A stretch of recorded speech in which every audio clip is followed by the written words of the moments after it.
On the show, that's the sworn enemy of lying, pomposity, smugness, and groupthink. And trust me, we mean that with deepest sincerity. Good night from Washington. Sean Hannity, live from New York City right now. By the way, are you and Avenatti going out to dinner after that? I don't know who that is. I haven't heard that. Oh, creepy porn lawyer. Yeah, no, I don't think we are. Looks like you guys going out for drinks, out to dinner. All right, Tucker. Great show. Thanks for being. Thank you, Sean. Thanks for being with us. Welcome to Hannity. North Carolina, South Carolina, Virginia, all bracing for major impact. Hurricane Florence now just a few miles off the coast, and it is already wreaking havoc on some of America's most beautiful coastline communities. Now we're going to have live hurricane coverage throughout the hour on the ground as this massive, slow-moving storm now makes its way towards land. And meanwhile, Democrats and their friends on the left, well, they're about to let this national disaster become politicized. Never let anything go to waste, Rahm Emanuel once said. Some are actually blaming President Trump, if you can believe it, for causing the hurricane, while others are already lamenting the failure of his response. It hasn't hit yet. We're going to show you all the lowlights. And once again, we have brand new communications just breaking tonight. More struck page texts have been discovered and emails. Now, we'll show you those emails and how some top officials were mishandling sensitive information. It's bigger than we thought. And a new link has been discovered between Lisa Page and the Clintons. Keeps getting worse and worse. The deep state exposure now hits critical mass. Plus, be warned, Senate Democrats, as we told you, they're going to try and bork Judge Kavanaugh. We're going to show you Senator Dianne Feinstein's Hail Mary attempt to block his confirmation. It's not going to work. Now, we'll have important updates from the midterm elections. All right, sit tight, buckle up. Our prayers are with North, South Carolina, Virginia, and everywhere in between in Georgia. We start with tonight's breaking news, opening monologue. All right, Hurricane Florence will soon make landfall on the southeastern coast of the United States. We'll go to our reporters in just a minute. Thousands of U.S. National Guard members, they're standing by. FEMA is on full alert. We have stockpiles of emergency resources. We have food, water, supplies, cots, blankets, baby formula, where it's all been pre-positioned to help the people that are victims of this storm. Virginia, North, South Carolina, Georgia, all currently operating under a state of emergency. Mandatory evacuations have now been in place for days. Now, this is a serious looming national disaster. Sadly, we have people in this country on the left. Well, they're trying to make the storm a political issue, if you can believe that. Some literally blaming President Trump for the extreme weather, like he had control over a hurricane. You have the editorial board over at the Washington Post literally claiming that Trump is complicit in causing the hurricane. You can't make this up because of his, quote, efforts to dismantle environmental protections that caused the hurricane. So if we get this straight, the left won't give President Trump credit for the booming economy or moving towards energy independence or the progress with North Korea and no missiles being fired over Japan or the victory over ISIS or tax cuts or so much more. But somehow they want you to believe he's responsible for Mother Nature. And by the way, in less than 2 years of office, he's become that almighty and powerful that he can collude with God in this case and create massive hurricanes. It's beyond sick and beyond ugly and twisted. Now, this derangement syndrome, state of psychosis, is now reaching heights of what is borderline insanity. It's not just the abusively biased Washington Post either trying to politicize this Hurricane Florence. Take a look. President Trump says FEMA is ready for Hurricane Florence, but mounting evidence suggests it could be incredibly difficult to deal with this disaster if climate change deniers are on the front lines of emergency response. But when $10 million is taken out of the FEMA budget and reallocated to ICE for detention facilities, right before the hurricane season, those questions are being asked right now in the appropriations committees. I think you're elevating Trump to evil, whereas having raised 3 kids, I just think he's a giant toddler with no real connection to reality and no sense of empathy or responsibility. He came across as almost gleeful and excited about the hurricane and how big it was and how tremendously wet it's going to be and all these absurd things that came out of his mouth. But according to 2 Harvard scientists, Trump's environmental policies could lead to an additional 80,000 unnecessary deaths every decade. He is so consumed by the calamity that exists and the chaos that exists that he's not really prepared and focused because he spends every weekend golfing instead of preparing. These people have lost their mind. We'll have more on that in just a minute. But first, we go live to Leland Vittert. He is standing by in North Carolina in the middle of all of this, and the winds have kicked up considerably in just the last few minutes. Leland, thank you. What's going on there? Looks like you have to hold on to stand up.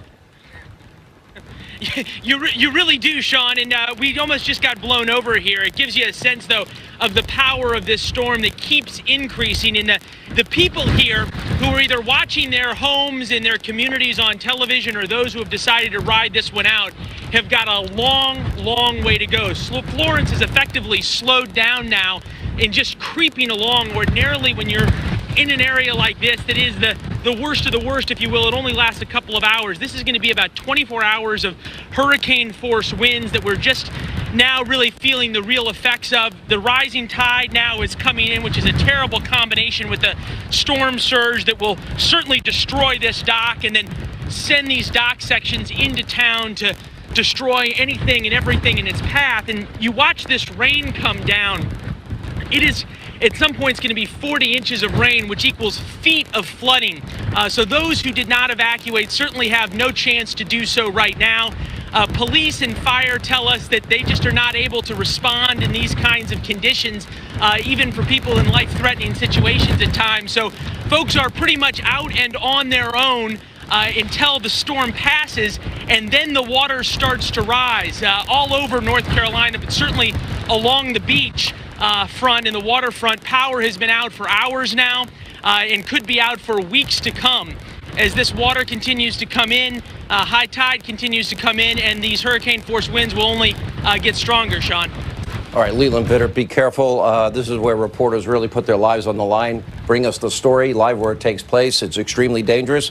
Be careful, please. Here, also joining us now, Steve Harrigan. He's also in North Carolina tonight as the storm now begins to kick in. Steve, what's happening from your vantage point?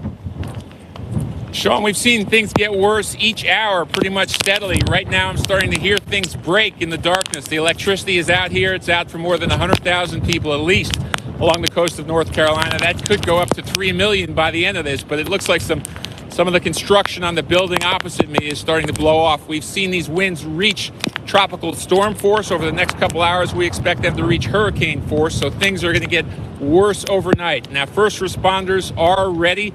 The Army is here. The National Guard is here. Swift boat rescue teams from 19 states have come here to volunteer to try and help people. Most of the people have listened. They've gotten out. They've boarded up their houses. But for the few here, it could be a rough couple of days. They've closed down the bridge that goes from this island to the mainland. There's no power, and it's just getting worse and worse as these sheets of rain continue to come down. Sean, back to you. All right, Steve Harrigan, also you too, be safe. We'll be checking in with Steve and Leland Vittert all throughout the show. Also coming up, weatherbell.com's Joe Bastardi. He's going to weigh in on some of the ridiculous claims that we just showed you. Plus, we'll have full hurricane coverage from the ground all throughout the show tonight. First, we do have breaking right now. We do have new information surrounding the deep state tonight that we want to share with you. We'll keep up pictures of the storm as it continues to go on. But we are now on day 4 of more damning revelations, new developments surrounding Lisa Page and Peter Strzok. Tonight, we have 2 news stories to bring you. The first, according to FoxNews.com, we have new texts that are showing that Lisa Page may have once actually interned under former President Clinton. On January 19, 2017, she texted her then boyfriend, Peter Strzok, quote, "Needless to say, it was very different when I interned there under Clinton." And of course, after all the previously unearthed anti-Trump, pro-Clinton text messages, should we really be surprised? This is just the cherry on top of a long record of what we now know is political bias at the highest levels of the FBI, the DOJ. Also, we see Director of National Intelligence and the CIA, as we told you last night. Our second news story tonight surrounding Page and Strzok may reveal potential serious wrongdoings again within the top ranks of the FBI. Tonight, Judicial Watch just received dozens of previously unseen documents from the DOJ, including email exchanges between the general counsel. Remember, he left a while back. James Baker, deputy director. Andrew McCabe, a grand jury has now been convened looking into him. Strzok, Page, and others. Now, this newly found email chain referenced a sensitive data exchange program with European intel agencies. It was sent over an unsecured device email account. Page even references, writing in all caps, "and bleep, given everything going on, Why is Redacted using a Yahoo account for this? Actually, apparently a Yahoo account from Redacted's iPad. Make him stop. Now, given all these developments all throughout the week, this is 4 nights in a row surrounding the rampant political leaking and bias and abuse of power, mishandling of sensitive information, we should all demand a lot more. Finally, from the highest ranking government officials, those responsible for this deep state bureaucratic corruption need to be held accountable in a court of law. We also know this goes right into Robert Mueller's office vis-a-vis the relationship with Bruce Orr, Christopher Steele, Andrew Weissman. And of course, Christopher Steele doesn't stand by his own dossier, but that didn't stop him from trying to feed information, funnel it through Orr to the special counsel's office, and he even wrote it down. Now, by the way, today, the president tweeted more text messages between former FBI employees Strzok and Page are a disaster and an embarrassment to the FBI and DOJ. This should never have happened, but we're learning more and more by the hour. Others were leaking like mad in order to get the president. We believe that to be the CIA, which we revealed last night.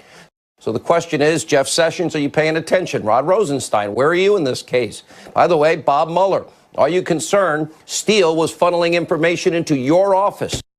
Information he himself didn't even stand by when he was involved in an interrogatory in a court of law in Great Britain. He said, I don't know if any of this is true. Is this acceptable behavior from the highest ranking members of our government? It is not. Greg Jarrett, Sarah Carter will be here. They'll weigh in on the latest. We also have an update on Supreme Court nominee Judge Brett Kavanaugh. His confirmation vote in the Senate has been delayed until next week. And now, after weeks and weeks of partisan attacks, frankly, since the announcement of Judge Kavanaugh, every dirty political tactic from every Democrat in the Senate, well, now at the last minute, the last second, the final hour, Dianne Feinstein is throwing a Hail Mary pass, a last-ditch effort to block Judge Kavanaugh's confirmation. And Feinstein released earlier today this cryptic statement, quote, I have received information from an individual concerning the nomination of Brett Kavanaugh to the Supreme Court. That individual strongly requested confidentiality, declined to come forward or press the matter further, and I have honored that decision. I have, however, referred the matter to federal investigative authorities, and according to reports, that information supposedly surrounds some kind of alleged incident when Kavanaugh was in high school 40 years ago.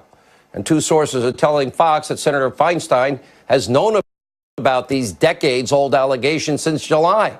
She's met with him. She's had chances to confront him about this publicly. And now, because nothing is stuck, well, now she's beginning to throw this in at the final hour. She questioned Kavanaugh in private sessions. She questioned him in a public hearing. She said and did nothing.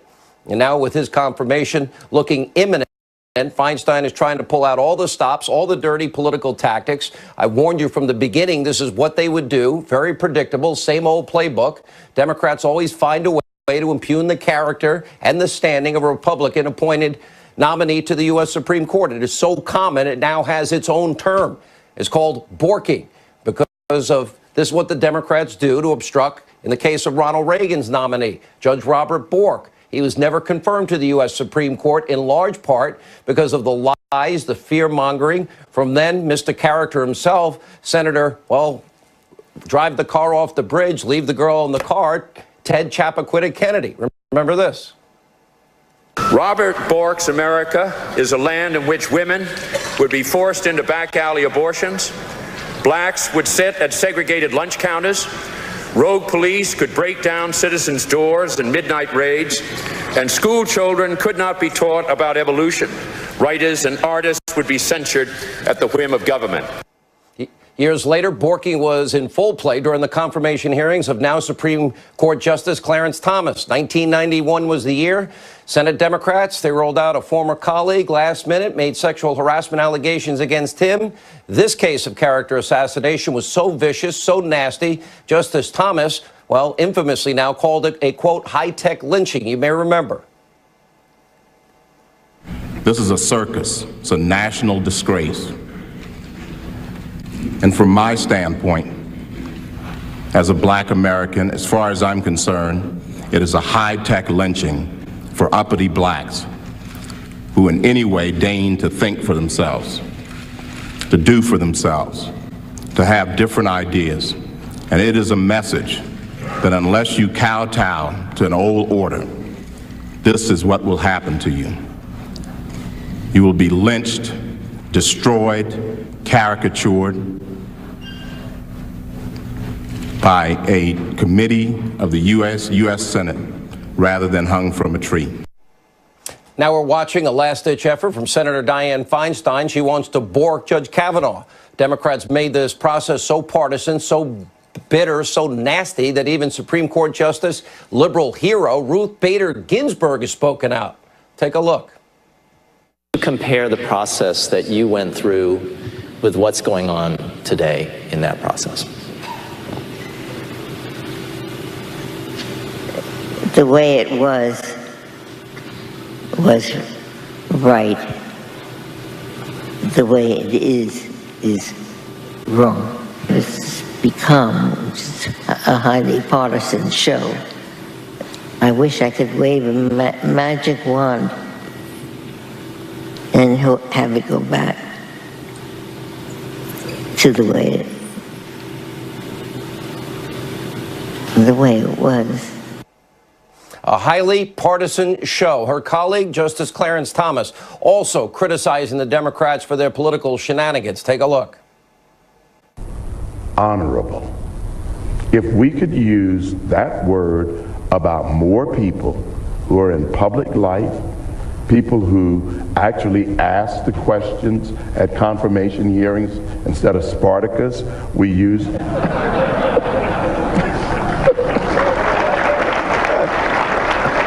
Had to get that in there. Just had to get that in there. Hey, look, the 300, but at any rate. By the way, Clarence Thomas, I've had the honor of meeting him as one of the best laughs ever. The Spartacus line was pretty good.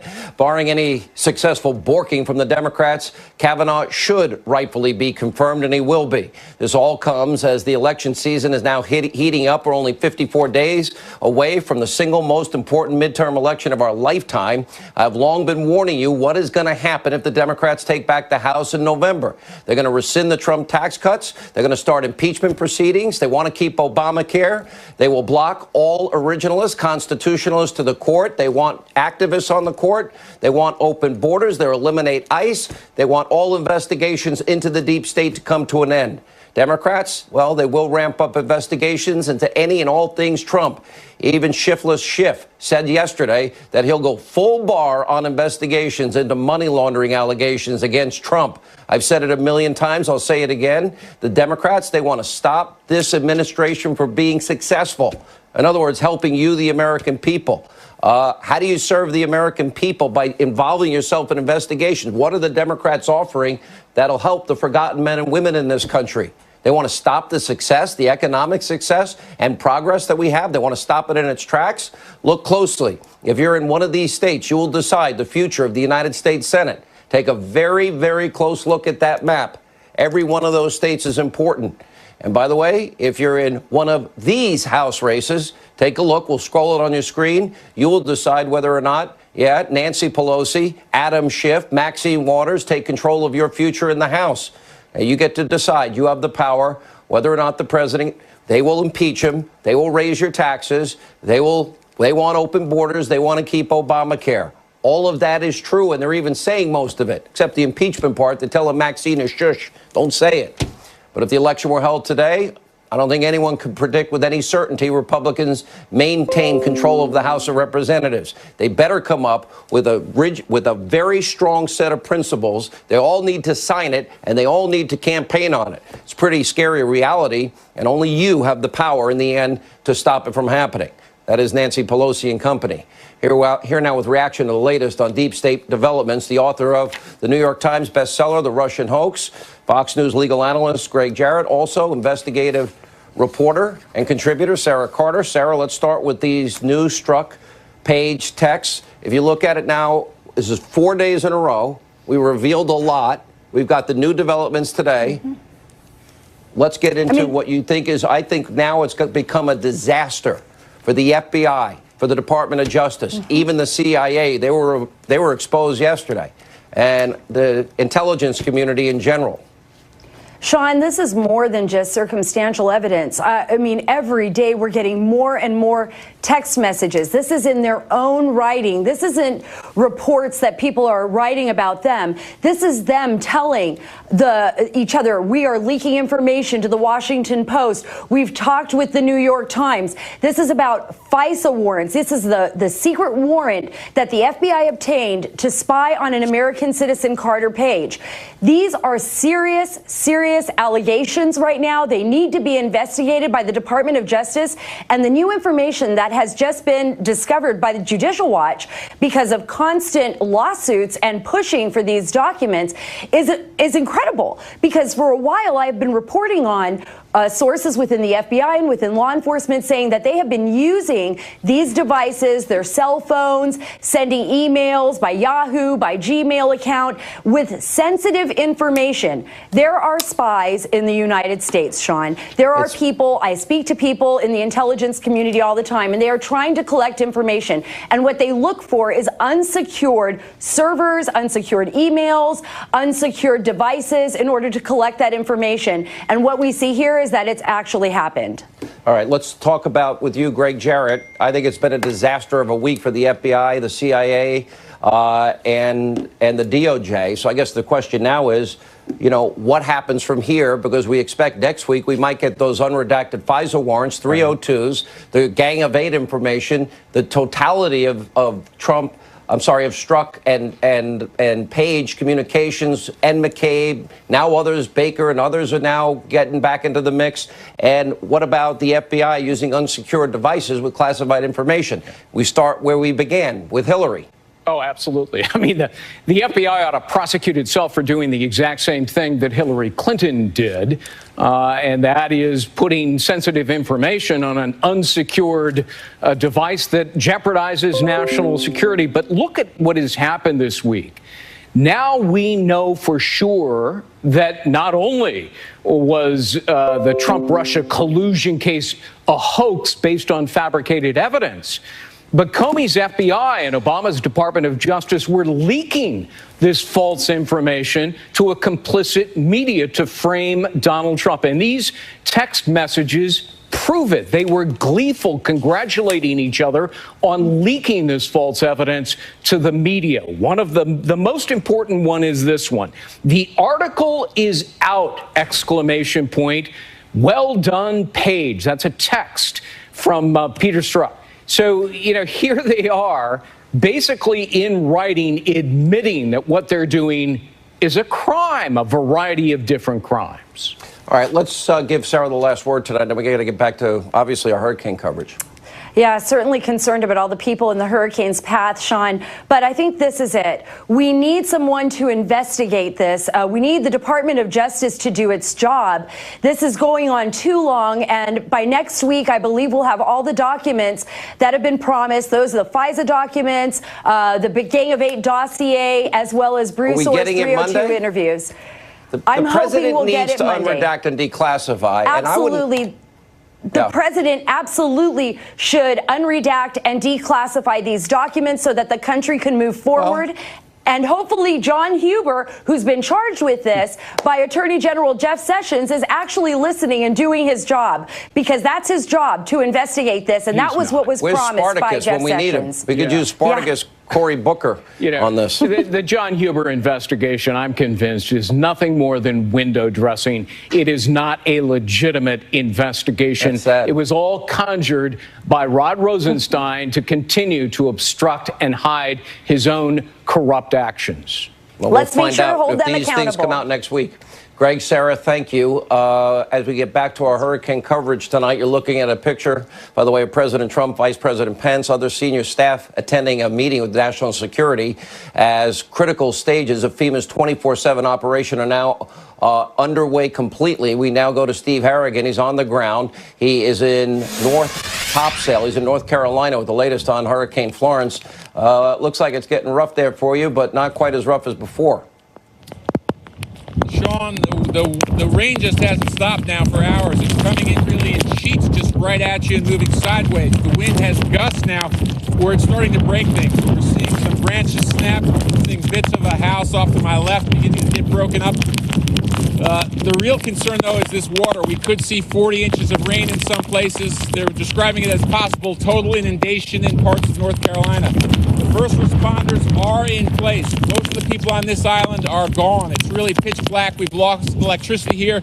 More than 3 million people could eventually lose electricity before this is over. But there are swift boat rescue teams. They're going to be out tonight because anyone who is trying to ride this out is going to have a very difficult night here. We could expect hurricane-force winds in the next hour or so, but already we're starting to see some things break in the night. Sean? Yeah, by the way, Steve, we've been through a few of these together. You're always doing the heavy lifting in this. We're going to start calling you Hurricane Steve Harrigan. You've been through some very tough storms that you have covered. This is only the early stages. What makes this one tougher is it's going to literally stay there for a good 24 hours with storm surging and with heavy rains, maybe as many as 40 inches in some places. That's going to be rough. Do they expect a lot of flooding in the community? They really do. I think two things have impressed me. First is just how well the message has gotten out from North Carolina officials. They've been really clear and blunt about how dangerous a storm this is. And the people have listened. Usually you cover hurricane, you see all kinds of, people making light of it and hanging around, surfing. You didn't see that here. This place is a complete ghost town. So they've been very good as far as that goes. People have heeded the call, but it's tough to get out of here. It was tough today. We saw people packing up, and it's huge stress on people. They're, especially older people, they've got to leave their house. They've got to worry about gas and flight cancellations. Is there going to be enough water? And they're leaving their homes behind. A lot of these people we spoke to don't know whether these homes are going to be here when they get back. So there's a sort of a double worry on the people who are going through this, even those who have left. And you have to go far to get away from this flooding. All right, Steve Harrigan, Hurricane Harrigan on the ground, and he'll be up many, many hours from now. Thank you, Steve. Joining us now in Morehead City, North Carolina, Leland Vittert, who's been having a hard time standing up straight there. The winds have picked up considerably. Exactly, Sean, to the point now where we're starting to hang on to things as we're out here. At some point, we're going to have to move back up to the balcony for shelter. But since we last talked, you can start to see this dock continuing to rise and rise with this rising tide. To Steve's point about people heeding the warnings, one of the things that the police and fire department had said over and over again is that once it gets bad, they're not coming to get you if you're in trouble. And it is getting to that point where the police and fire department say they just can't come help people. So people who thought, hey, I can ride this one out, as they saw it go down from a Category 4 to a Category 2, and now maybe having second thoughts, really don't have any other options than to hunker down. And there were a number of people that Steve met and that I met, of course, who were making those decisions out here. And now they're having the shingles rip off their roofs. They are obviously having a lot of other damage to their homes. And we're just in the very beginnings of this. It'd be one thing to watch this on television and realize that your house was going through this for a couple of hours. Now to realize it's going through for a couple of days, or a day at least, of Florence sitting here and just spinning with these hurricane force winds. The other part of this is that it's at least 2 tide cycles that you will go through. So oftentimes, if you're lucky in these storms, the storm surge hits at low tide. You don't get that luck here, and because of the way the barrier islands of North Carolina are set up, they normally act as a shield, if you will, or protector from these storms as they come in. Instead, they're acting essentially as a funnel and funneling all the storm surge not only up here to something like Morehead, but farther up the rivers and up into communities that don't normally see either this kind of rain or this kind of flooding, which will have catastrophic effects. They talk about complete inundation, and that's where we're going to have rescues going on potentially now for days once the storm ends, Sean. All right, Leland, he'll be up also hours on end with coverage, especially because the storm is going to literally slow down, lock down there for a considerable period of time. Leland, be safe. We'll be checking in with you throughout the night. Joining us now from Wrightsville Beach, North Carolina, Rick Leventhal is standing by. Either. And Sean, no, definitely not. This storm, much slower than others we've seen in past years. So it's taken a long time to get here to Wrightsville Beach. I know other parts of the Carolina coast jut further out east into the Atlantic. This one is a little closer west, and we're not seeing it. It's not that bad here yet. We're getting some pretty significant gusts, but we're really not seeing awful weather just yet, Sean. And as you can probably tell, the lights are still on here in Wrightsville Beach. There are over 100,000 customers across North Carolina now in the dark, according to Duke Energy, but Here in Wrightsville Beach, at least, they still got power, but there aren't a lot of people here to use it. The mandatory evacuation order was very effective.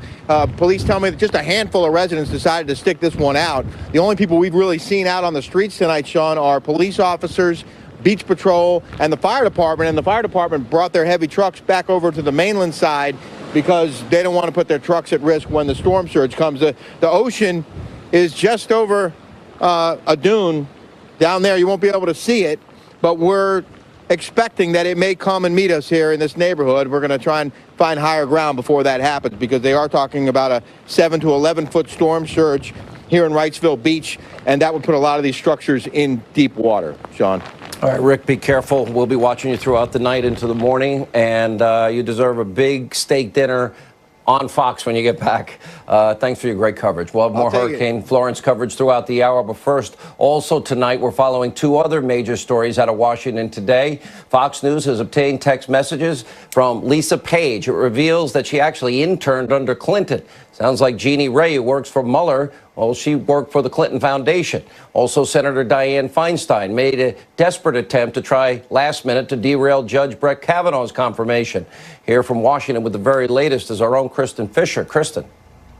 Well, Sean, Republicans say that this is nothing more than an 11th hour character assassination. Democrats, they're not entirely sure what they have, but they've referred it to federal investigators. All we know for sure about these claims is that Senator Dianne Feinstein says that she received information from someone who, quote, strongly requested confidentiality, declined to come forward or press the matter further, and I have honored that decision. I have, however, referred the matter to federal investigative authorities. The issue is so secret that even other Democrats on the Judiciary Committee don't know what it is. Really, our only clue comes from the New York Times. Now, Fox cannot confirm this, but the Times is reporting that the matter is related to possible sexual misconduct involving Kavanaugh and a woman years ago, back when they were both in high school. Senate Majority Whip John Cornyn puts it like this, quote, let me get this straight. This is a statement about a secret letter regarding a secret matter and an unidentified person. Right. The White House is also defending Kavanaugh at the same time that President Trump is attacking two of his favorite targets. Quote, more text messages between former FBI employees Peter Strzok and Lisa Page are a disaster and embarrassment to the FBI and DOJ. This should never have happened, but we are learning more and more by the hour. And one of the things we learned from the new texts is what you were saying earlier, Sean, and it is that Lisa Page says that she was an intern at the White House under former President Bill Clinton. Sean. All right, Kristen Fisher in Washington tonight. Thank you for that report. Here now with reaction is former U.S. Attorney for the District of Columbia, Joe DeGenova, also the author of a brand new book. It comes out, I believe, next week or the week after. Jesus is Risen, Paul and the Early Church. It's out, October the 2nd. Available pre-order on Amazon.com, BarnesandNoble.com, and TomorrowHannity.com. Our friend David Limbaugh. By the way, both have done legal work for me because I'm in such legal trouble just about every other day of my life. Seems like I have every lawyer, but and I've had dinner with both of them. Let's start with you, Joe, and these developments. And I also want you to focus in a little bit on, we do know a grand jury is impaneled. We don't know what's going on there. We don't know what are in the unredacted pages, 10 to 12, 17 to 34. We don't know what's in the 302s. Everybody that I know that knows something or says they do say it's blockbuster. Well, here's what we do know. We do know from the text revealed by Strzok and Page yesterday that we now are at a different place. The walls are closing in, but they're not closing in on the president. They're closing in on the FBI and the Department of Justice under President Obama. Those text messages by Strzok and Page, which reveal an illegal media strategy to illegally and criminally release FISA warrant information and name a U.S. citizen whose information they gave to the New York Times is a criminal offense.